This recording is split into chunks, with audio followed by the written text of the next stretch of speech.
the passion. This is Joy Clausen Soto. Hi, Joy. How you doing? I'm great. How are you doing? I'm doing fabulous. We met 15 minutes ago. Yes. Yes. I just got through telling her my sob story from my past, and she cried. No, I'm just kidding. Well, welcome and thank you for accepting my nomination for Person Behind the Passion here in Self-Achievement Network. It's really a pleasure, and I want to say thank you so much for accepting. Thank you. Well, thank you for nominating me. It was really exciting to me to wake up this morning to see that I was nominated. That's great. So you're in San Diego, I'm in Chicago, so that's not too far apart. Yeah, kind of. 5-hour plane ride, something like that. Yeah. Yeah. And so you're an author. You just like, this is kind of recent, yeah? Yes, I published on April 6th.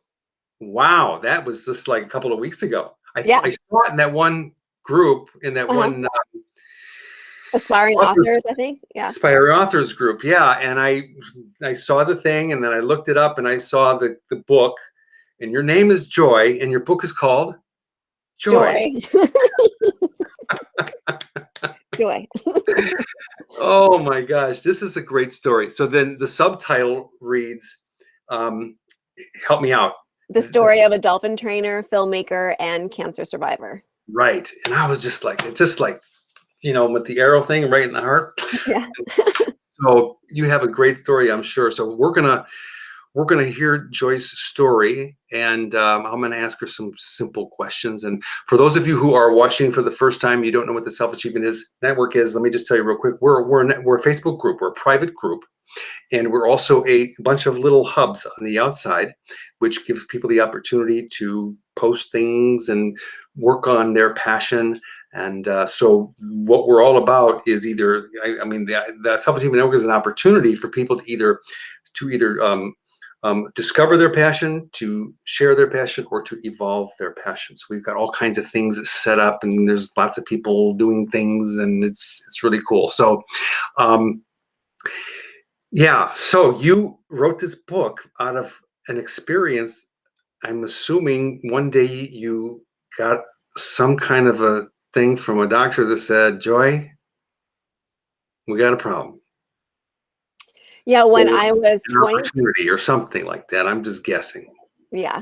When I was 25 years old, I found out that I had cancer, and I had been going to film school. I just left a dream job of working with dolphins, and I had left to go to film school. It was about 3 months after that that I found out that I had cancer.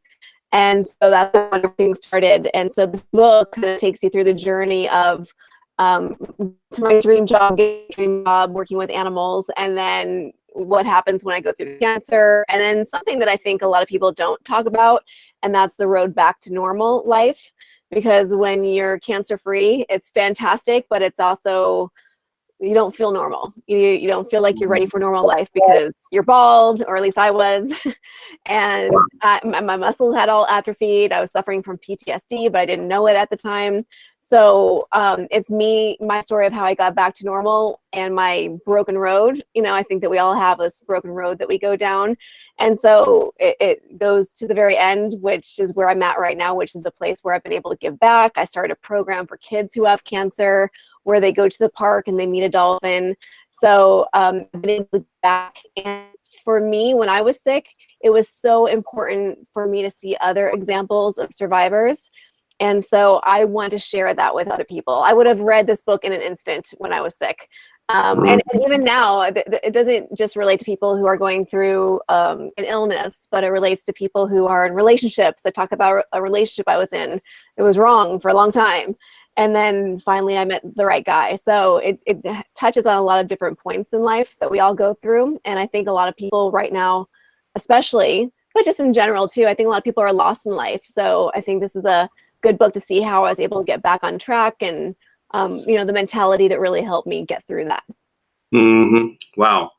I want to read the book, and I'd love to share it with all the members of the Self-Achievement Network to give them the opportunity to also read it. So make sure that I already did that. I put the link in the announcement this morning. So it's out there, guys. And if you want to read it, it's on Amazon, right? Yes. Yeah. And Barnes & Noble too. And Barnes & Noble. Wow. Yeah. Great. Thanks. You're really out there. That's That's fabulous. So, okay, so you said 25 years old. I don't want to. So You're that was about 19 years you're like ago. 27. No, I'm just guessing. You're Yeah. probably 35, 6, 7. So that was 19 years ago that I Oh, found out that I had cancer. So I've lived a life already. Since then, it's been a lifetime since that happened, and I met the man of my dreams. I have 2 kids. When I went through a point where I was told that I couldn't have any kids, so I mean, it's been really a good ride, and that's why I want to share it with people, because there are millions of survivors out there, but you don't hear about them as often as you hear about the what the times when things don't work out. And I think hope is a very powerful thing, and so when people can see a story of hope, then it gives them power in today and what they can do with themselves today, knowing that there's hope out there. hmm amazing. And I guess, I've met a lot of people that have been diagnosed, and they all say this is like the most horrifying thing, because it's like death, staring death in the face, like really, and how intense that must be. I don't know, because I've not had that diagnosis, but it must have been a shocker. Yeah, it was a shocker. It felt like I dropped off the planet because I'd been going to film school. I actually wanted to continue going to film school, but they said no, because I had this really great proposition of I just want to go to film school and learn, but I don't want to do the work, which in my mind totally worked out, but for them it didn't. So they said that I Mhm. couldn't return unless I did all the work. I just knew I'd be too tired to. So I had to drop out of film school, and I remember I went to the classroom and said goodbye to my teacher, and I walked by the chair that I was sitting in that I would have returned to, and no one knew what was really happening with me, and it just felt like I had dropped off the planet. So having that kind of a diagnosis is pretty devastating. Wow, that's crazy. So, okay, so let's paint the scenario for us. So you're in school, you're training dolphins. I mean, how many people on the planet do that? That's like a small section. Yeah. That must have been cool. Yeah, it was super cool. And this was in where, in what part of the world? San Diego. Uh-huh. Okay. Yeah. At the zoo? No. SeaWorld. SeaWorld. Okay. Yeah. So you're training dolphins at SeaWorld, and you're going to filming school. No, I left. So I decided to take a chance. When you have that calling in life. So working with animals was one of my callings, but then I started getting into filmmaking and editing, and that before I knew it, it's all I could think about. And so I decided to take a chance and go to film school. So I was really going out of my comfort zone with a job that I loved. I had great people that worked with me. It was wonderful. So I was really walking away from a gold mine at that point. And I Mhm. decided to really take a chance and go to film school. So when I found out I had cancer 3 months into it, it just totally derailed me. I mean, in so many ways, right? I'm fighting for my life. My direction in life is, up in the air. So it was a hard time, but I decided to take back control of that, because I think that whenever you can take back some control in some way, it makes you feel better, and alleviates some of the stress. So I decided to make a documentary on myself. Um, Really? yeah, so I wanted to show a story of survival, one, because that was so important to me. And like I said, I knew that there were millions of survivors out there. So where were their stories? And then two, that way I could still learn about filmmaking while I was filming my documentary. So I didn't have to stop learning. So that way I was taking back control. So even when I was going through all of this, I was thinking about, oh, I need to get this shot, and oh, I can't wait to edit this together and make something beautiful out of it. And Mhm. and I did. So I made a documentary, went to film festivals and everything. No kidding. Yeah, Good for you. thanks. That's great. So you went to film festivals. I mean, so how did it turn out? I mean, what happened? I won awards at the film festivals. It was good. Every Come film festival I went to, I won awards at. So on. You're a true person behind the passion, for sure. I mean, it takes thinking about that. I mean, that really takes a lot to do that, and then to follow through and go to the festivals like that and get awards. Come on, that's really pretty darn cool. Yeah. Well, it took me a while to get there. And just like with this book, I wrote this book 12 years ago, and then I've been working on it periodically throughout that time. And and now I'm finally publishing it. But it's that extra push at the end. I feel like, it's like that when you're swimming, it's like that extra little kick that you give to get some power. That's what I needed to do to finish the documentary, because I had that kind of in limbo there for a while, almost finished, but not quite. And then same thing with the book. So I feel I'm very proud of myself for Oh, pushing through and actually publishing. yeah. Wow. So have you been, doing any type of speaking? I mean, are you getting invited to do that too? Yeah, I'll speak here and there in different webinars and such. So that's been fun being a part of Good that. for you. Yeah, thank you. Well, I'm going to invite you back right now. Okay. And you have to come back and get a little bit more into your story and tell us a little bit more. But let's go back in time. So all that happened between 25 and, whatever. And now you're 19 years ago. So that makes you about, yeah. Okay. Okay. So let's go back. Fine. Earlier, you grew up on the East Coast. I grew up on the East Coast in Connecticut and Massachusetts. Okay. What was that like growing up there? It was great. I loved the seasons, because I live in San Diego and I love San Diego, but I miss the fall and seeing, the leaves change color and sweater weather. Although here it's like 60 or 70 degrees of sweater weather. Yeah. So I still have it. Exactly. But no, I loved growing up over there. And you had a great childhood. I mean, yeah. Climb trees, or you were more like the quiet, shy type? I think I was more of a quiet, shy type, but I would go out. I had a friend who, her family would actually babysit me when I was younger. And then it just turned into, we were best friends. And I would go over there on the weekends and see her. And then she lived in the woods. And so we would go out on adventures all the time and to streams, and her pond would freeze over. We'd go ice skating on her pond. So it was a fun childhood. Yeah. Nice. And so when you were in high school, what kind of activities did you do? I didn't really do a lot of activities because my parents were divorced. So every other weekend I'd go to see my dad, and during the summers I'd see my dad. So it kind of kept me from being able to do that kind of stuff. Yeah. Okay. So, but did you, I mean, you gave your parents early gray, or you were pretty tame? I was tame. I think.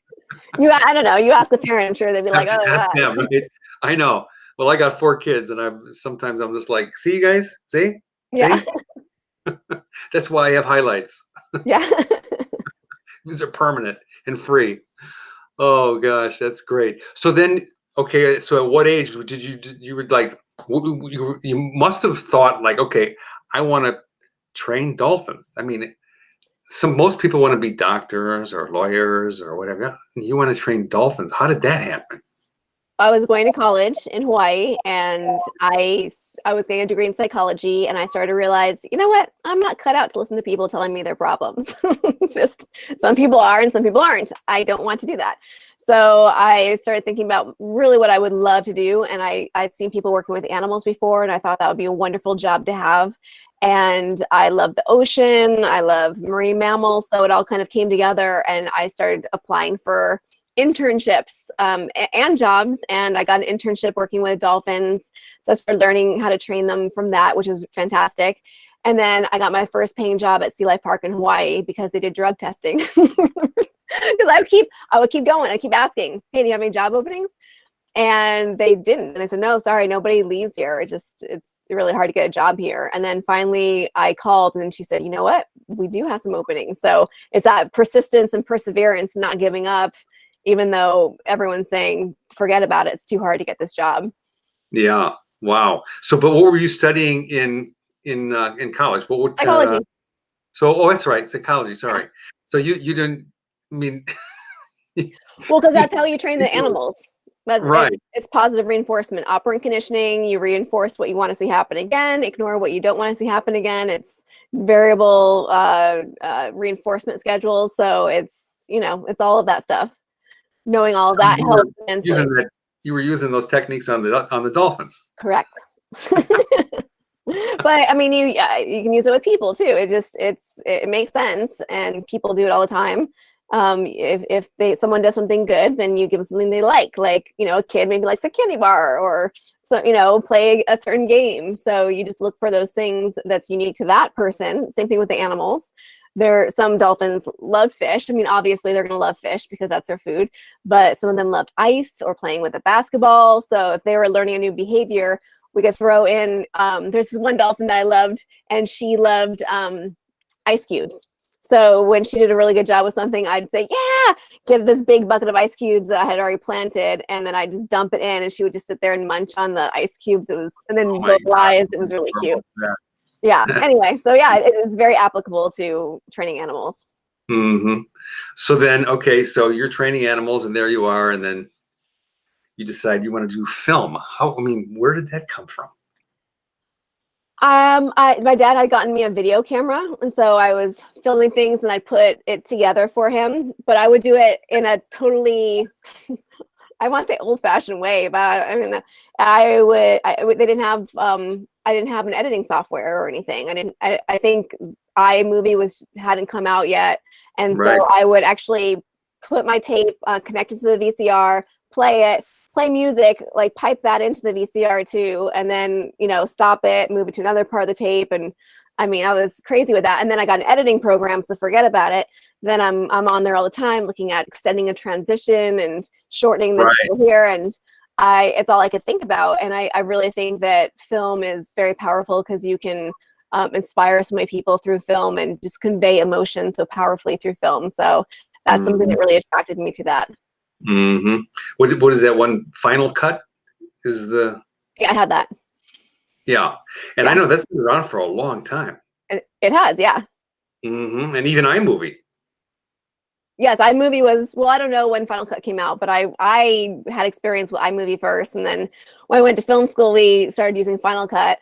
And I remember I actually, it's funny, I kind of cheated in my first film school project. Well, only because I was like, I want to do all of these things and I don't know how to do it in Final Cut Pro. So I ended up just giving up on that. And then I put it together in iMovie because now I can't do iMovie at all. I'm like, I don't understand this. But I put it together in iMovie and then submitted it, even though it should have been put together in Final Cut. It's all me. I edited it still. I just didn't do it the right program. Yeah. So do you still dabble or no? Yeah, I think not as much now, but I'll do things, projects with my husband because he does different things, and one of them is mixed martial arts and putting on like Muay Thai fights, and so I've gotten good at multi-camera editing and putting together some really cool stuff. That's awesome. Yeah. Tell us a little bit about your kids. What kind of activities do they do? They what kind of activities they do? Well, not that much right now because of the whole pandemic. But they love riding their bikes. It's one of their favorite things to do. So they'll go down to, different parts of San Diego and ride their bike with their dad, and they love it. That's awesome. That's awesome. Let's go to the book. Okay. So you said the book was going from, getting better, right? Going through that stage of getting better. Tell us a little bit about that journey. Well, it's everything. It's when I get sick, it's afterwards, and then journey back to normal. And it just took me a while and I think it was harder for me because I was in the middle of a life transition and then things got derailed. So I had trouble getting back on track. So that took me about 5 years. And then I was, in the wrong job. I was in the wrong relationship. And finally, I decided to fight for something that I loved, and I loved working with animals. So I decided to try out for SeaWorld again, but that didn't mean I would get the job. I had to pass a swim test. So I hired a coach and started practicing. And then 1 month before, I got bronchitis, really, really bad bronchitis. Had to go to the emergency room a few times and get steroids and all of that. And I ended up taking the test, even though I was super sick, and I passed it. But I stayed in the water a little too long. And then in my interview, in my mind, I already had the job, but I didn't. And so in the interview, it wasn't a good one. I couldn't remember things and I was not feeling good. So I said, pass to a few questions. It was horrible. So I got offered a job, but not my full-time job, which is what I had before. So I had to come back in as a seasonal and hope that it all worked out. So I did that. And that's when, so maybe a few months later, I got full-time, and then I started a program shortly after that for kids who have cancer, from Rady Children's Hospital and Children's Hospital Los Angeles, where they get to go to the park and get in the water with a dolphin and just kind of have a day away from everything. Wow. Yeah. So that was quite a journey. It was, yeah. Not overnight. It was just, yeah, that's it. And I think that that's true for a lot of people, and I think that, when I went through my journey, like I was telling you before we came on live, I was thinking it was going to take me, I'm going to attend this seminar, and then in 2 or 3 or 4 days, my life was going to be totally transformed. It doesn't happen like that. And I think that's a big misconception. And it just takes years, but it takes dedication, like you said, persistence, staying on it.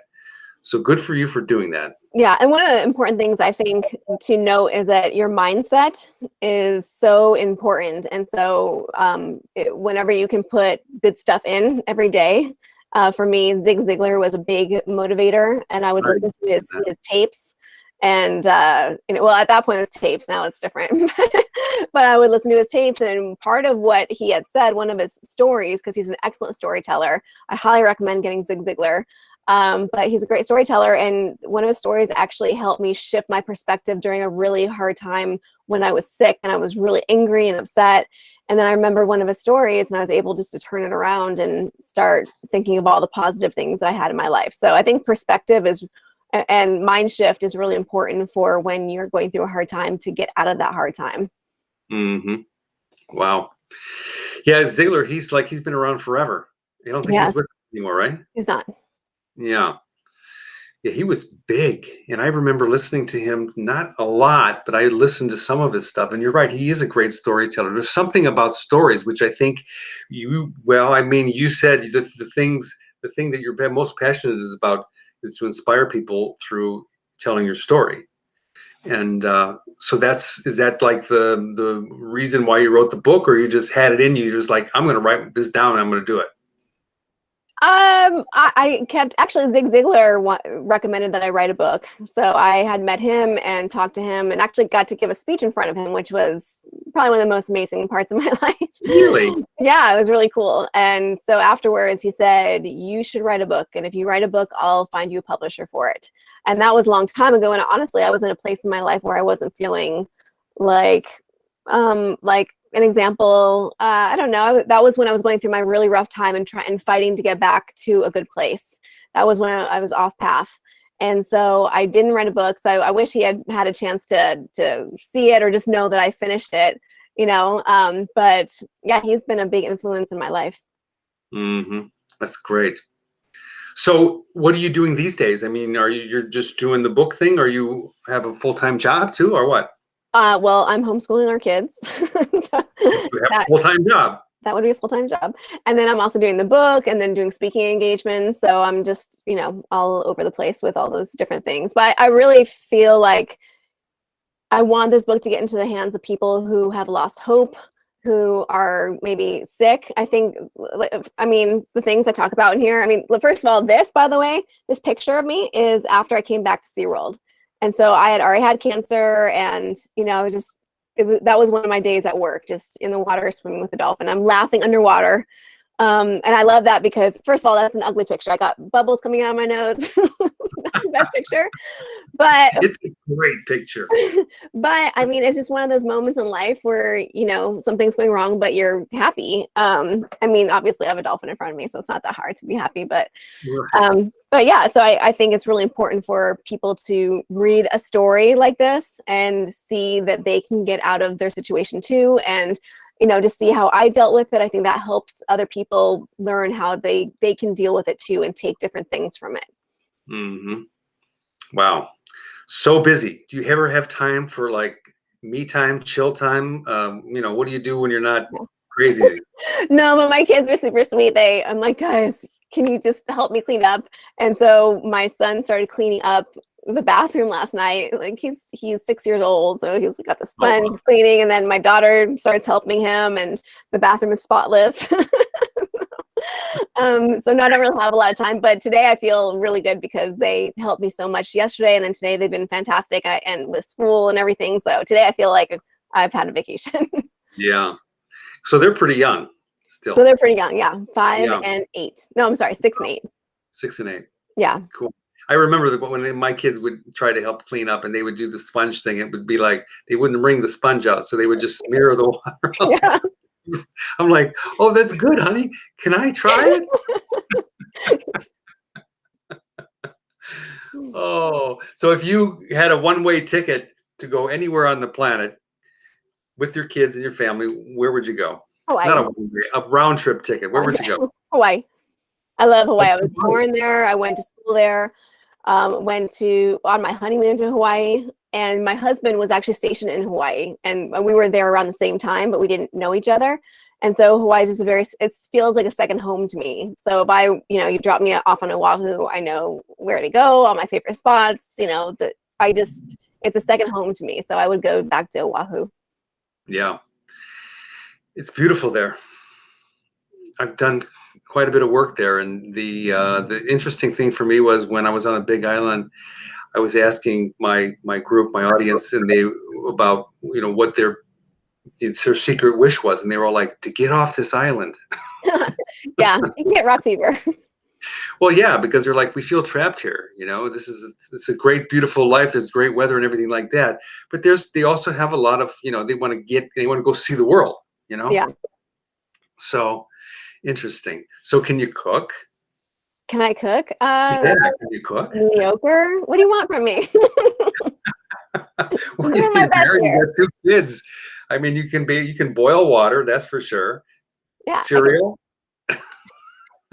I'm the top of the top with that. What restaurant would you go if I said, here's 2 tickets to go to date night with your husband? Where would you pick? I haven't had sushi in a long time, so I'd probably pick some place with sushi or Vietnamese food. I like both of those a lot. Okay. All right. So you're going to go to Hawaii and you're going to eat Vietnamese, soup, you said? No, food. Just Vietnamese. Uh-huh. Yeah. Okay. If you had a favorite drink, we're at the restaurant. What's your favorite drink? My favorite drink is water, honestly. Yeah. Water with a little bit of lemon. I'm right there with you. Yeah. Here we go. We're like, are you going to have a beer? I'm like, no, I'll have water. Come on, have a beer. I'm like, tomorrow I'll have a beer, but today I'm going to have water. That's fun. Okay. Song you like to dance to? Song I like to dance to? Yeah. My kids' songs come out. My kids listen to the pop music and stuff, so I don't really have a specific song that I like to dance to. But I'll tell you the song I competed in. What was it called? Toastmasters in the district competition. I came in second, and before I went out there, I listened to Lady Gaga, "A Million Reasons." So I got all pumped up to that before I was listening to it. Just to kind of, get in the zone before I went on stage. So I'll say that. That's awesome. It's funny because I like to ask different questions since I get so many different. One time I was sitting here and I got distracted and I said, "When's the last time you?" And then I was reading a note off of the track and they're like, "The last time I what?" I'm like, no, I'm sorry, I got distracted. So, when's the last time you rode a bike? Not long. It's been a long time. My husband wants me to start riding a bike so I can go with them on their bike rides. There you go. It's been a long time. I'm not a big bike. Time. Yeah. Have you ever been skydiving? Yes. Really? Yeah. How high? As high as I need to be to skydive. I don't know. I didn't have that. You went tandem or you went by yourself? Tandem, of course. No, I'm not. Yeah. I'm not insane. Don't you have to go there? Don't you have to go tandem unless you're certified? Right. Yeah. Well, back in the olden days, you could do a static line. You just jump out of the plane and freak out. That's military though, right? I don't know if they do that with civilians. Do they? Yeah. Well, they used to. Oh, well, good for them. Oh, I went tandem too, but the problem was that I passed out as soon as we left the plane. Oh no! Wow. Like, oh my gosh. The guy was like, "You went completely limp, and then you woke up." You were like, "Ah!" Oh my gosh. Oh, it's crazy skydiving. Well, how about walk on fire? I haven't done that, but I would definitely do it if I had the opportunity. Really? Yeah. Bungee jump? No, no desire. No desire. What about what's the manual plane, the one that you? Oh yeah, that looks like fun, but I'm a mom and I don't think that's a good idea. Yeah, Yeah, yeah. I've done that. That was quite fun. that's good. Although I threw up, but it's okay. You're a mess when you're in the air. Oh my gosh. What one message would you like to tell our to tell anybody that's watching right now? What message would you like to share with them about your whole situation, your book, getting through what you got through, all that? Do you have a message? Yeah, I think that no matter what happens in your life, there is always a way to get to your goals. It may not look like what other people's direction in life looks like. It may not look like the way you had envisioned it. But if you find a roadblock in life, then don't give up. There's still a way for you to get there. Because I had this book, I found a way to publish it and to get it out there. I mean, everything. I dropped out of film school, or I couldn't go to film school anymore, and I was able to make a documentary and still learn. So there is a way for you to accomplish your goals. Just don't give up. That's the biggest thing in life, is just don't give up, keep going for it. And Yeah. work on putting that positive energy into your mind. Zig Ziglar would always talk about how important that is every day, to put positive things into your mind, because we're listening to the news, all this negativity, and it's Right. hard and it weighs on you. But if you listen to whoever it is that motivates you, for me it's Zig. If you put that positive stuff into your head, it really helps support you when you're going through a tough time, and look at things differently, which can help you. Hmm. That's awesome. That's great. And it's so true, and we need to feed ourselves with good, healthy food, brain food. Yeah. Absolutely. Okay, let's blow it up a little bit. Okay, so let's pretend, all right, that the entire planet is watching this right now. And we're live, and everybody's Yes. okay, Go on. watching. What would you, if you had the chance, really? I mean, what would you say to humanity? Humanity. Did I just say something just now? Now you're hitting me with No, but humanity. I was talking about just the viewers, but humanity, like if you really had everybody's undivided attention, all these world leaders are trying to say all this stuff, and it gets so confusing. But what if you had one opportunity to speak to the entire population of the planet? I mean, that's hard. There's so many different things. I would just say do the right thing. I think that from what I'm seeing, it looks like people aren't doing the right thing right now in a lot of places, just across the board. And so I think that moral compass isn't there like it used to be. Maybe it's something else, I don't know. But I think if you just do what you think is right, then it would be a better place in the world. There's a lot of people out there that's doing that. So just, focus on those people, and just put that good energy out yourself, because the one thing you will always have control over is your actions. And so put that good stuff back out into the world. Mm-hmm. Humanity. That's awesome. Dear humanity. It's important. I mean, it really, really need to get more of these great, great messages out to humanity. Like I always say, keep this connected to this. Yeah. Everything works out, and it gets people to think that, am I really keeping this connected to this? The funny thing is that people think they're keeping this connected to this, but sometimes when I look at people, I'm like, they're not. Yeah. They're saying things that are not nice, and there's all this stuff. Yeah. Anyway, it's crazy. Well, I thank you so much for joining me today. Thank you.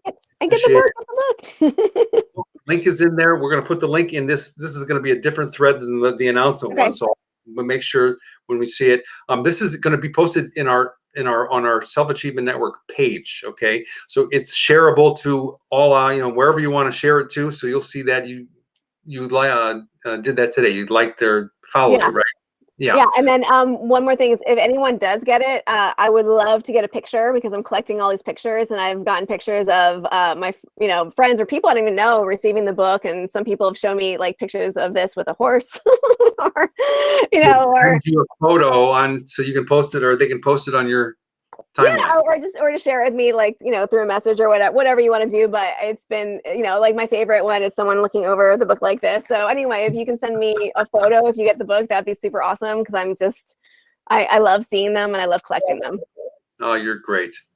Okay. All right. Well, thank you again so much. I appreciate it. Thank you all for watching. We'll see you guys next time. And yeah, our person behind the passion, Clausen Soto. Have a wonderful rest of your evening and a great week.